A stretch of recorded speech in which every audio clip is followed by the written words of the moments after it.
Hello नमस्कार students, स्वागत है आप सभी का हमारे यूट्यूब चैनल पर और इस नई वीडियो के अंदर। तो स्टूडेंट्स, आज की इस वीडियो के अंदर हम लोग हमारा जो सेकंड चैप्टर हमने पिछली वीडियो के अंदर शुरू किया था उसको आगे कंटिन्यू करने वाले हैं। और आज की इस वीडियो में हम बात करेंगे पुंकेसर और लघु बीजाणुधानी के बारे में। तो उससे पहले अगर आप चैनल पर पहली बार आए हैं तो चैनल को सब्सक्राइब करिएगा, वीडियो पसंद आती हो तो वीडियो को लाइक करिएगा। तो चलिए बिना किसी देरी के वीडियो को शुरू करते हैं। तो स्टूडेंट्स, हमारे अगले टॉपिक का नाम है पुंकेसर, लघु बीजाणुधानी और परागकण।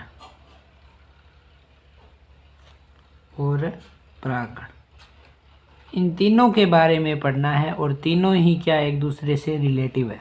अब कैसे हैं वो हम भी आपको मैं बताऊंगा।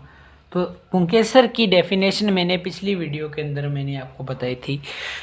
पुमंग की सामान्य इकाई को पुमंग की इकाई को क्या कहते हैं? वो पुंकेसर, यानी पुमंग जिससे बना है वो क्या है? पुंकेसर है। यानी पुंकेसर पुमंग की एक इकाई है।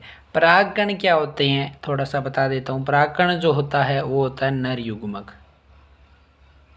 युग्मक, ठीक है। और ये बहुत ही छोटे होते हैं, इन पर स्पोरोपोलेनिन का जमाव पाया जाता है, इसकी आगे हम बात करेंगे। और परागकण जिस बीजाणुधानी में पाए जाते हैं उसे बोलते हो लघु बीजाणुधानी। तो सबसे पहले हम लघु बीजाणुधानी और पुंकेसर का एक डायग्राम बनाते हैं, उसके बाद इन तीनों को समझते हैं। तो स्टूडेंट्स, ये होता है पुंकेसर। पुंकेसर में आप इस तरह से संरचना दिखाई देती है। ये होते हैं परागकोश में क्या बनते हैं? परागकण बनते हैं। और ये होता है तंतु या डंठल, ठीक है। और जो आपका परागकोश है उसके हम भाग बनाते हैं। चलिए, तो स्टूडेंट्स, आपकी स्क्रीन पर जो परागकोश का डायग्राम शो हो रहा होगा उसके अंदर जो दाने समान संरचना है वो होते हैं परागकण। और जो जिनमें ये दाने समान संरचना बनी है वो होता है परागकोश। तो ये परागकोश के 3 भाग होते हैं, ठीक है। और नीचे जो दिखाई दे रहा होगा जो एक वृंत समान संरचना है वो है तंतु, ठीक है। तो अब हम बात करेंगे पुंकेसर, लघु बीजाणुधानी तथा परागकण की। तो सबसे पहले पुंकेसर की बात कर लेते हैं। तो स्टूडेंट्स, जो पुंकेसर जो होता है वो 2 भागों में विभक्त रहता है। कितने भागों में? 2 भागों में विभक्त रहता है। इसमें एक तो भाग क्या होता है? लंबा और पतला होता है, ठीक है। लंबा पतला होता है जो कि होता है डंठल या फिलामेंट, जिसको फिलामेंट बोलते हो या तंतु बोलते हो। फिलामेंट या तंतु, ठीक है।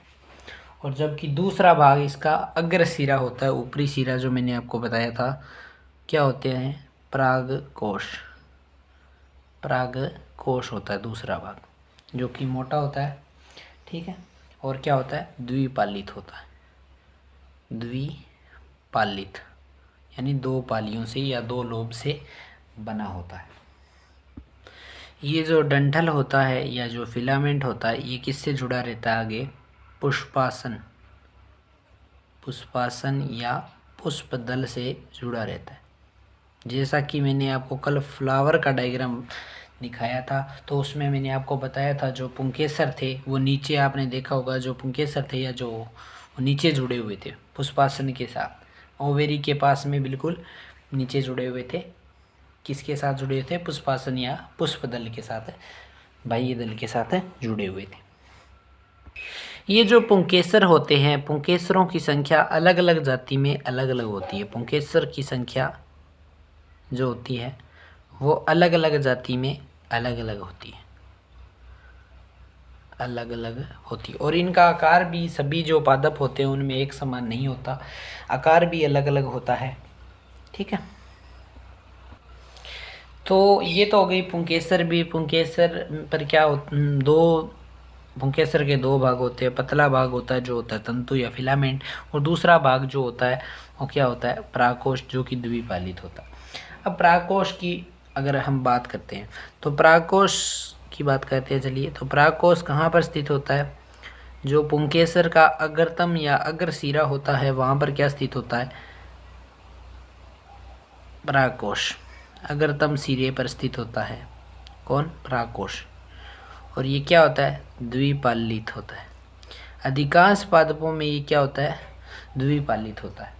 लेकिन ठीक है, लेकिन इसके कुछ अपवाद भी है, जिसे मालवेसी कुल के सदस्यों में, मालवेसी कुल होता है कपास वाला कुल, मालवेसी कुल के सदस्यों में ये द्विपालित नहीं होता, बल्कि एक पाली ही पाई जाती है। मालवेसी कुल के जो सदस्य होते हैं, जैसे कपास में ये क्या होता है? एक पालित होता है।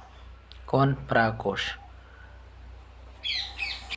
लेकिन ये सामान्यतः क्या होता है? द्विपालित ही होता है। और प्रत्येक जो पाली होती है, प्रत्येक पाली में क्या पाए जाते हैं? प्रत्येक पाली में 2 कोष्ठ पाए जाते हैं। 2 कोष्ठ, यानी ये कुल मिलाकर कितने होता है? 4 कोष्ठीय संरचना होती है, यानी इसमें 4 कोष्ठ पाए जाते हैं। अब हम इसकी अनुप्रस्थ काट का चित्र बनाएंगे, जिससे आपको सारी बातें क्लियर हो जाएगी। ठीक है, तो चलिए इसके अनुप्रस्थ काट का चित्र बनाते हैं और फिर आपको समझाते हैं। तो स्टूडेंट्स, जब हम परागकोश का अनुप्रस्थ काट काटते हैं या उसकी टीएस काटते हैं, तो हमें कुछ इस प्रकार की संरचना दिखाई देती है। तो इस संरचना को समझ लेते हैं। तो मैंने आपको बताया था इसमें 2 पालियाँ पाई जाती है। तो एक ये पाली रही, एक ये पाली रही, 2 पालियाँ हो गई। उसके बाद प्रत्येक पाली में क्या होते हैं? 2 कोष्ठ होते हैं। तो 2 कोष्ठ होते हैं और क्या पाए जाते हैं? 4 लघु बीजाणुधानियाँ पाई जाती है। 1, 2, 3 और 4, यानी प्रत्येक जो पाली होती है उसमें 2 लघु बीजाणुधानियाँ होती है। ठीक है, तो अगर मैं बात करूँ इसकी जो सबसे बाहरी परत होती है, ठीक है, बाहरी परत को बोलते हो आप क्या? अंतस्त्वचा या एपिडर्मिस। बाहरी परत को क्या बोलते हो? एपिडर्मिस। ठीक है, उसके बाद जो होती है बीच वाली परत, 3 परत ये होता है, बीच वाली परत को बोलते हो अंतस्त्वचा, अंतस्त्वचा या एंडोथीशियम। ठीक है, और तीसरी परत जो होती है उसे बोलते हो टेपिटम,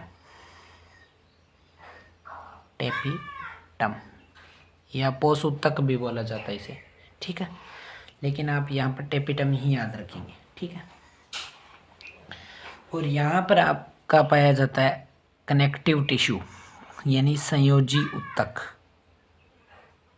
इनके बीच में कुछ उत्तकों का समूह पाया जाता है, जिन्हें बोलते हो संयोजी उत्तक, कनेक्टिव टिश्यू। ठीक है, तो अगर हम परागकोश की बात करें, ये 3 परतीय होता है, 2 पालियाँ पाई जाती है। प्रत्येक पाली में क्या होती है? 2 लघु बीजाणुधानियाँ होती है। अब लघु बीजाणुधानी क्या होती है उसकी हम बात करते हैं। ठीक है, तो लघु बीजाणुधानी की बात करता हूँ। तो लघु बीजाणुधानी मैंने आपको अभी बताया, क्या प्रत्येक पाली में कितनी पाई जाती है? 2 लघु बीजाणुधानियाँ पाई जाती है। तो हमने देखा था कि लघु बीजाणुधानी जो होती है वो कई परतों से आवृत रहती है। तो लघु बीजाणुधानी क्या रहती है? 4 प्रकार की जो परतें हैं उनसे आवृत रहती है। जैसे बाहरी होती है बाह्य त्वचा, या जिसको एपिडर्मिस बोलते हो, बाह्य त्वचा। उसके बाद दूसरी परत होती है आपकी एंडोथीशियम, यानी अंतस्थीशियम, एंडोस्थीशियम। ठीक है, तीसरी आपकी परत होती है मध्य परत, और लास्ट परत होती है टेपिटम। ये इस प्रकार 4 परतों से क्या रहती है? आवृत रहती है। कौन? लघु बीजाणुधानी। ठीक है, टेपिटम क्या करती है आपको मैं पहले ही बता देता हूँ, पोषण प्रदान कराने का कार्य करती है। पोषण प्रदान करवाती है किसको? जो लघु बीजाणुधानी के अंदर क्या बनते हैं? परागकण बनते हैं। मैं आपको बता देता हूँ, लघु बीजाणुधानी जो होती है वो क्या करती है? परागकण का निर्माण करती है, और इन परागकणों को पोषण कौन प्रदान करता है? टेपिटम प्रदान करती है। जो बहुत ही इम्पोर्टेंट चीज़ है, ये टेपिटम का मुख्य कार्य क्या होता है? इसके अलावा ये बहुत सारे कार्य करती है, जैसे क्या करती है? सुरक्षा प्रदान करवाती है, लेकिन हम इसकी डिटेल में भी बात करेंगे। ठीक है, और ये जो 3 परतें बच गई, ये क्या करती है? परागकोश के सफुटन में मदद करती है।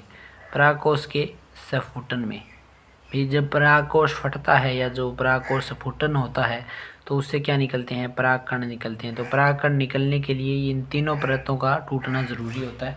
ये टूट जाती है जिससे परागकण मुक्त हो जाते हैं सही समय पर।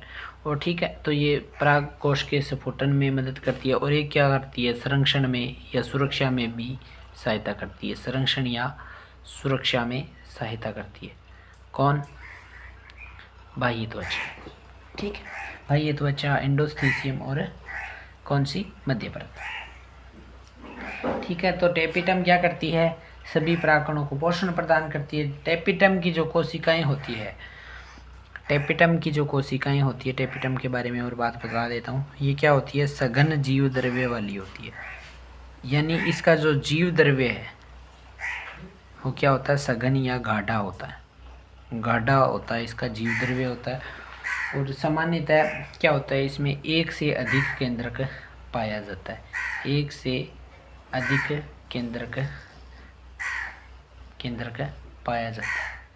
ठीक है, किसमें, टेपिटम में केंद्रक पाया जाता है। तो स्टूडेंट्स, जो टेपिटम होती है उसके कई प्रकार भी होते हैं, कई प्रकार की होती है टेपिटम। तो संरचना के आधार पर टेपिटम दो प्रकार की होती है। एक तो होती है पी टेपिटम, एक होती है सी टेपिटम। ठीक, ये होते हैं संरचना के आधार पर।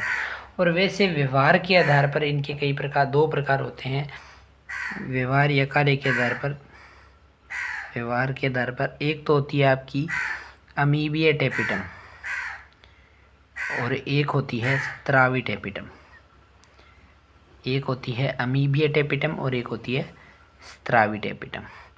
जो अमीबीय टेपिटम होती है, इसकी कोशिकाएं, इसकी जो सेल्स है वो क्या हो जाती है, विघटित हो जाती है। विघटित मतलब गल जाती है या मतलब नष्ट हो जाती है। और नष्ट होकर क्या करती है, परागकणों को पोषण प्रदान करती है।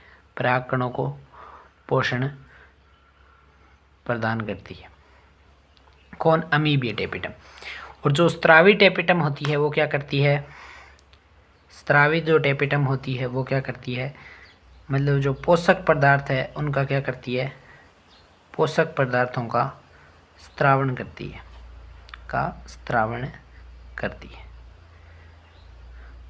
करती है। ये जो टेपिटम है ये कितने प्रकार की होती है, इसके कार्य भी पूछे जाते हैं। तो काफ़ी इम्पोर्टेंट है टेपिटम अपने आप में। तो स्टूडेंट्स, अब बात कर लेते हैं हम टेपिटम के कार्य भी। टेपिटम क्या कार्य करती है, तो टेपिटम के कार्य बेसिकली यही होते हैं कि जो टेपिटम होती है वो परागकणों को क्या करती है, पोषण प्रदान करती है। और इसके साथ साथ ये क्या करती है, परागकण जो होता है, परागकण होता है, परागकण की क्या बनाती है, एग्जाइन मतलब उसकी जो बाहरी भित्ति होती है या जो बाहरी स्तर होता है उसका निर्माण कौन करती है, टेपिटम करने में सक्षम होती है। और जो परागकण होता है उसको क्या करती है, सुरक्षा प्रदान करवाती है। और आपने टेपिटम के प्रकार पढ़ ही लिए हैं। तो टेपिटम एक बहुत ही इम्पोर्टेंट टॉपिक है अपने आप में, जो काफ़ी बार पूछा जाता है बोर्ड के एग्ज़ाम के अंदर। तो आप इसे अच्छी तरीके से याद कर लें। ठीक है, तो स्टूडेंट्स, आज की वीडियो के अंदर हम लोगों ने पुंकेसर के बारे में जाना है और लघु बीजाणुधानी के बारे में। और अब आगे आने वाली वीडियो के अंदर हम लघु बीजाणु जनन क्या होता है उसके बारे में पढ़ेंगे। तो आज की वीडियो के अंदर बस इतना ही। अगर आपको ये वीडियो पसंद आई हो तो वीडियो को लाइक करिएगा। चैनल पर पहली बार आए चैनल को सब्सक्राइब करिए। मिलते हैं आपसे अगली वीडियो के अंदर। तब तक के लिए जय हिंद, जय भारत।